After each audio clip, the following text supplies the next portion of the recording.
My name is Mary, and I'm 45 years old. I live with my husband Richard, who is the same age as me. We met in college and started dating soon after. My first impression of Richard was that he was serious and honest. Though he was a man of few words, he really cared about his family. I was drawn to Richard's kindness and knew I wanted to spend my life with him. It turns out, Richard felt the same way. We even promised to marry each other while still in college. Though some might call it young love, we continued dating even after graduating. After starting our careers, we felt the same about each other and decided to get married. To our delight, we had a child shortly after getting married. Our daughter Sarah, who is turning 21 this year, graduated from vocational school and has started working. Sarah's workplace is close enough to commute from home, but she wanted to live on her own. So she's now living alone not far from her workplace. With Sarah moved out, Richard and I have been enjoying life, just the two of us, for the first time in a while. Life was pretty good, but there was one thing that bothered us. It was the presence of my sister-in-law, Susan. Susan, who is 38, divorced William last year after being married to him for 15 years. The reason for their divorce was Susan's infidelity. Susan may look like an average woman, but she has a weakness for men. It seems she had cheated on William multiple times over their 15-year marriage. William had seemingly turned a blind eye to Susan's cheating, but her actions escalated and he couldn't bear it anymore. He had been collecting evidence of her affairs. With this evidence, William confronted Susan with divorce papers. Through lawyers, Susan didn't have a chance. William even demanded a large sum of alimony from Susan's lover David, and that led to the divorce. But what surprised me the most was what happened next. Unbelievably, Susan decided to remarry, this time with David. We found out about Susan's remarriage when we received the wedding invitation. I knew about Susan's infidelity and it was messing with my head. Susan, are you really going through with this wedding? Everyone knows you are remarrying David. You sure about that? Susan is trying to make a fresh start. We should be happy for her. Richard has always doted on Susan, so he thinks her remarrying David is cause for celebration. What about William, who got cheated on? Poor guy. And Susan has even more issues to deal with, issues that will later come crashing down on me. Hello, Susan? One day, Richard gets a call. It's Susan. Yeah, what? Are you okay? We can't tell what's going on over the phone. Come over now. Richard sounded frantic over the phone. After hanging up, he looked deeply concerned. Susan was crying on the phone. She seemed too distraught to explain, so I invited her over. Mary, I would like you to be there too. Richard's serious expression told me this wasn't something to take lightly. Got it. What could be happening? I felt uneasy, wondering what could have happened to Susan, who is supposed to be getting married in 2 months. About an hour after hanging up, Susan arrives at our place sweating bullets. You could tell she was really stressed out. Welcome, come on in. Richard, Mary, help me. As soon as she enters the house, it's clear that Susan is panicking. Hey, calm down. Richard sees the frantic Susan on the sofa and offers her some coffee. Susan gulps down the coffee and lets out a deep sigh, trying to calm herself. What's got you so worked up? As I look into Susan's face, she starts to break down in tears. Seeing this, Richard is shocked and rushes to console her. It's okay. Can you tell us what is going on? Yeah, okay. After shedding some tears, Susan drinks another cup of coffee before she starts talking. The thing is, I need your advice about the upcoming wedding. Wait, are you canceling the wedding? Why on earth would you do that? Richard interrupts. No, that's not it. Well, it's not it. I mean, what are you trying to say? It seems like Susan is trying to figure out how to explain. She hangs her head and remains silent for a while. You have to tell us, or we can't help. If there's something we can do, we will. Encouraged by Richard, Susan finally speaks. The truth is, I may not be able to afford the wedding and the honeymoon. What? All that panic and she's worried about money? I'm standing there flabbergasted when Richard turns to Susan. So, let me get this straight. You're saying the wedding and the trip might be off because you can't secure the funds? Yeah. You work, don't you, Susan? And doesn't David have any savings? It's not that we don't have any, it's just that we spent it all on our divorces. We had to pay William alimony, so we can't afford to pay for the wedding or the trip. I am at a loss for words, incredulous that Susan would speak so casually about such a foolish decision. So, the point of discussion is? Oh, we were hoping to borrow the money for the wedding and the trip from you too. Richard listens to Susan and furrows his brow. Clearly, he finds this whole situation ridiculous as well. After a sigh, he speaks. Oh, is that all?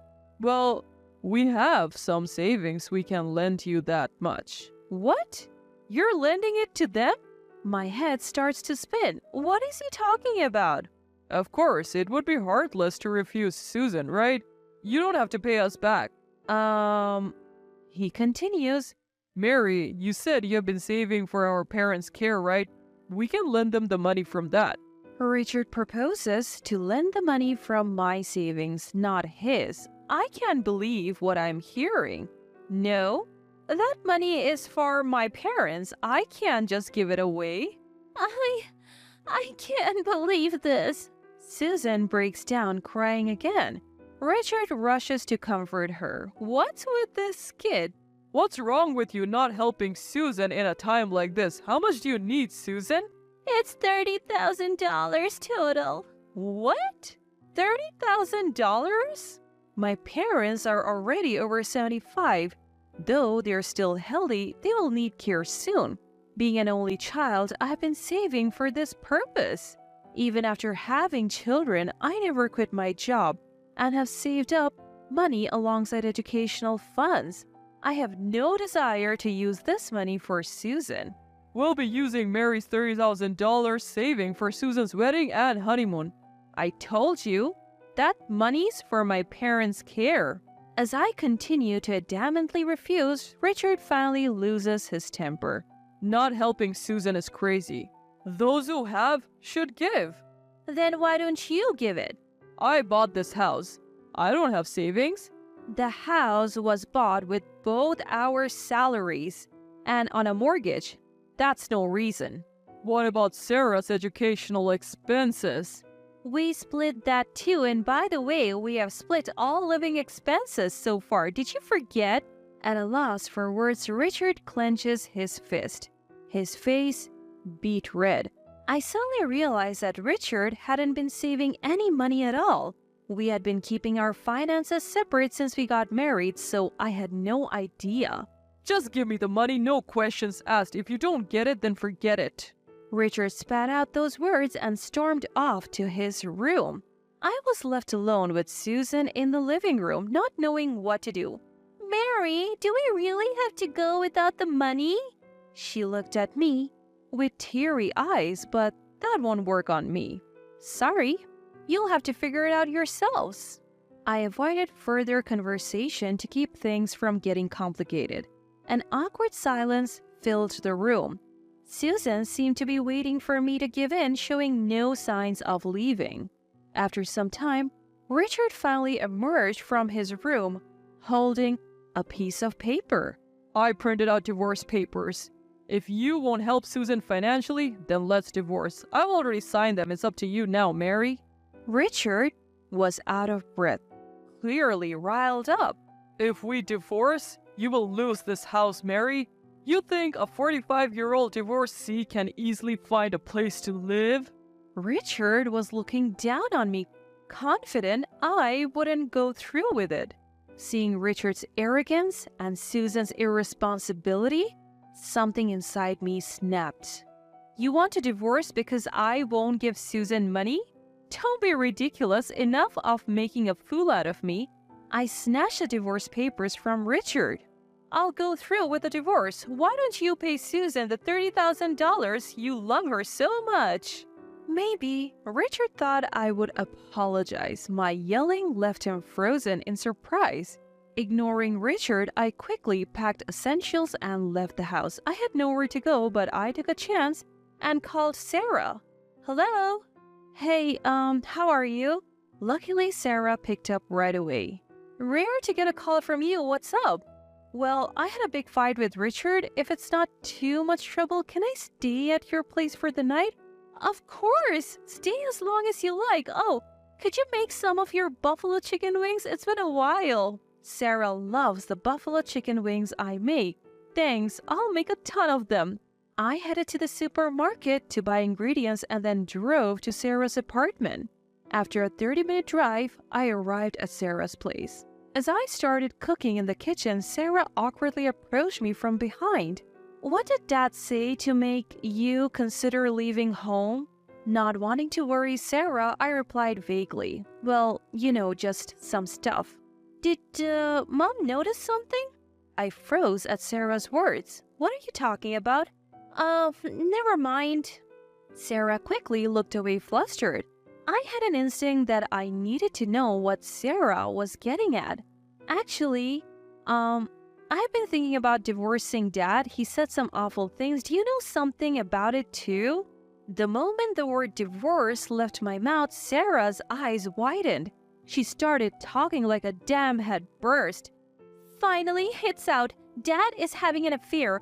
I saw him going into a hotel with a younger woman. It made my skin crawl, and that's why I moved out. Sarah's revelation was beyond surprising. I couldn't believe what she was saying and was stunned. What? An affair? Huh? Wait, it wasn't about that? Sarah's face turned pale. She realized she had spoken impulsively. It wasn't about that, but it sounds like something I should know. Can you tell me more? I'm not going to get any more hurt at this point. Well, if Mom says it's okay, I'll talk. Sarah took a seat and started talking about Richard's infidelity. Just before I graduated, I saw Dad when I was out with friends at a pub. He was walking with a woman I didn't recognize. So I followed them and... Sarah had goosebumps on her arms. Seeing your own father's infidelity is not something anyone would want to witness. Her revulsion was understandable. Do you have any proof? Yeah, I was so disgusted and angry I took photos of Dad entering the hotel. When Sarah showed me the pictures, there was Richard arm in arm with a much younger, beautiful woman. Wow, that's really unsettling. I'm sorry I didn't catch on sooner. Sarah shook her head. Actually, I was blackmailed for money by Susan. When I refused, Richard told me to divorce him. If I have this kind of evidence, I'll be the one filing for divorce. Sarah had been keeping this from me all along. She must have been going through a lot. I felt terrible. Now that I understood why Sarah had moved out, could you send me those pictures? I have the divorce papers signed by Richard. I'll make sure to get alimony before the divorce is finalized. I'll go with you. I want to give Dad a piece of my mind one last time. Feeling empowered, knowing Sarah was on my side, I finally grasped the full picture. Turns out Richard wasn't blaming Susan for her affair because he was cheating too. The moment I realized that, my disdain for him grew exponentially. That night, we drowned our sorrows in a heap of buffalo chicken wings and a good deal of venting about Richard. Far from being upset, Sarah seemed almost pleased at the idea of Richard no longer being in our lives. Then the weekend rolled around. Sarah and I went over to where Richard was staying. So, you have finally come back. We returned to find our home in shambles. Richard, never one for housework, hadn't bothered to clean or cook. Half-eaten instant noodles and snack wrappers were strewn all over the place. We're back, but what a mess. How can anyone live like this? Richard was visibly annoyed by Sarah's comment. How dare you talk to your parent like that? Well, you won't be my parent much longer, will you? Richard seemed even more irritated at this. I have already told Sarah. I have filled out the divorce papers. All that's left is to file them. You really think you can actually divorce me? I do, but first there's something I need to confirm with you, Richard. Sarah and I sat down on the sofa. The table in front of us was dirty, which only made me feel more uncomfortable. Confirm what? Take a look at this. I showed Richard a picture Sarah had sent me. As he looked at the screen on my phone, his face went wide. This is, The picture showed Richard entering a hotel with another woman, leaving no room for excuses. That woman works for me. She wasn't feeling well and we were just taking a break. You're not going to assume this is cheating, are you? Assume? I took the photo right before entering the hotel. She was laughing. Didn't seem sick to me. Richard tried to wriggle his way out with a lame excuse, but we weren't having it.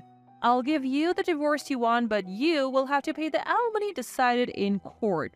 I can't afford to pay alimony. I have to give money to Susan, too. My disappointment in Richard, who was still prioritizing Susan, even now reached new heights. Then work hard to afford both. From now on, we'll talk through lawyers, so don't contact us again. I don't need a cheating dad. Please get out of my sight.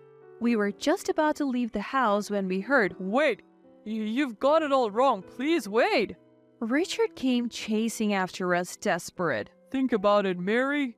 If we get divorced, you're gonna lose the house, right? You would just be causing yourself trouble. I felt not an ounce of love for Richard, who couldn't even master an apology to the very end. It's your punishment for planning to use my money on Susan and for belittling me.